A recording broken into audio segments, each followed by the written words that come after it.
Watching the Highlight Zone with WANE 15 Sports Director Glenn Marini. Local sports coverage you can count on.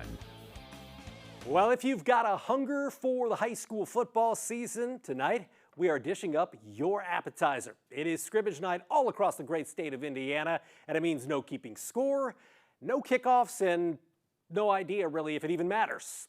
But it does also mean that the regular season is just a week away. Josh A. and kicking things off with your Highlight Zone scrimmage game of the week. Josh? All right, thank you, Glenn. Well, last year, Snider putting another title in the trophy case by winning the 5A state championship. Now, this fall, the Panthers are going to jump up to Class 6A. It's a classification that includes the Homestead Spartans. Let's get it rolling. Snider at Homestead, it's your Highlight Zone scrimmage of the week. Let's go to Walters Stadium, where Homestead's looking to improve from a 5-5 record the year before. Now, you hear this cliche from coaches all the time. Defense wins championships.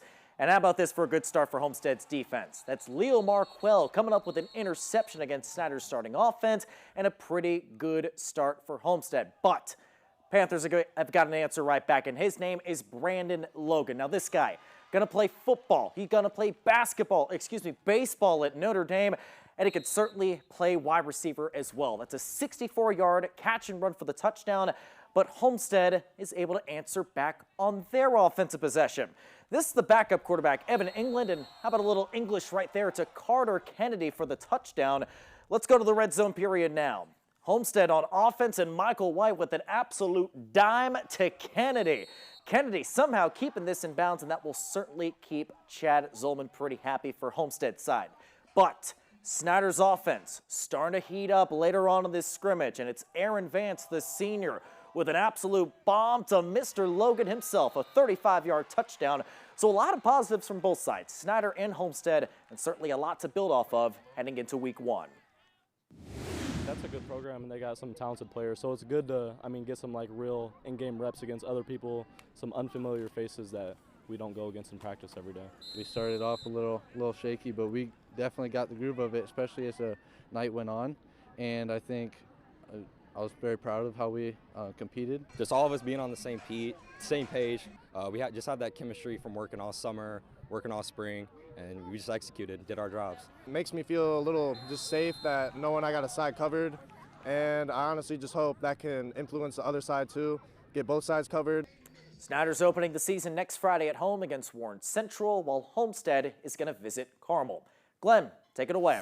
All right, thank you very much. At Carroll, the Chargers hosting Dwenger. Iowa Hawkeyes recruit Jimmy Sullivan looking to sling it against the Saints. Saints ball here, though, and the Carroll defense coming up big. Will Jeffries patrolling center field. He gets the pick for the Chargers, but Dwenger's offense would bounce back. Russell Knipscher conniving through the defense. That's a touchdown for Jason Garrett and the Saints, much to Doug Dinan's chagrin on the Carroll sideline.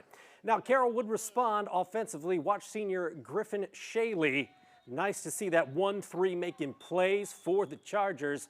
Dwenger opens the season on the road at Brownsburg, while Carroll will host Hamilton Southeastern next Friday. At Zollner Stadium, new East Noble coach Alex Stewart leading the Knights against the Concordia Cadets. East Noble's Dallas Plattner, in mid-season form, straight up the gut for a touchdown. And former coach Luke Amstutz looking on saying, hey, let's tell him everything he knows. How about some East Noble air attack? Riley Biddle, their new quarterback, looking good there. Hits Alexander Phillips with the TD. East Noble in business. A little bit later, you're going to see Biddle do it again. This time it's a dime to Logan Hatton. Concordia will host Indianapolis Cecina next week, while East Noble will host Bremen in Kendallville. At Leo, Lions coming off a run to semi-state. Jason Dorfler and company hosting the WANE Generals, and this scrimmage dominated by defense, at least early on. It's Wayne's Bravion Query with the INT. That's good for Sherwood Haydock's club, but not a picture-perfect start, you would say, for the Leo Lions. However, the Leo D forcing a turnover as well. Kellen Holbert with the fumble recovery, and the Purple Pride in business defensively. Now, the offenses would eventually start to hit their stride. Wayne's Kemar Nelson with a 5-yard touchdown run right there. Leo would fire back with Grayson Esguerra to Luke Tackwell. You're going to see a penalty flag, but it was waved off. It's a touchdown. WANE is at Crispus Attucks next Friday night, while Leo opens at Lures in your first Highlight Zone game of the week for 2024. Now, speaking of the Lures Knights, the reigning 2A state champs out in Monroeville to face new head coach Jeremy Hullinger and the Heritage Patriots. And Heritage's defense coming up big early. This is 6'2" junior Alden Bowers. And Bowers with the interception. Play whistled dead after that. Heritage on offense looking good. Eli Tagulis back at quarterback this season to Braden Walter, who could very well shatter the interception record at Heritage this season. On the other side, he's pretty good too. That was a receiving touchdown for the Patriots. Lures offense hitting the ground here. Nice cut by Darye Williams for the touchdown. And Lures, as we said, will host Leo next Friday in your game of the week, while Heritage will take on Belmont. Tune in next Friday as we kick off the 30th year of the Highlight Zone, Fort Wayne's longest running and most watched sports show.